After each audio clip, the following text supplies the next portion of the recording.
বিয়া করবে কি করে? কচি বয়সে পাগলে বাল, তার দুঃখ চিরকাল।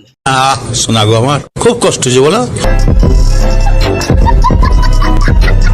আমার বুকে ব্যথায় আমি দেখাই মুক্তার কাছে হাস লাগাইয়া মইরা যাবো মন্ডল বাড়ির কাছে। ফাঁস লাগিয়ে মরলে তাহলে অকালে ইয়াং ছেলেরা বিধবা হয়ে যাবে। বলেন কি? ও মা গো টুরুলাও। তাই নাকি? আমরা পড়াশোনা করব না, আমরা কি করব বান্ধবী? আমরা বিয়ে করব।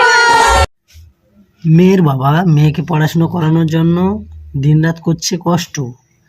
মেয়ে এখানে পড়াশোনা বাদ দিয়ে ভাতার খুঁজতে ব্যস্ত।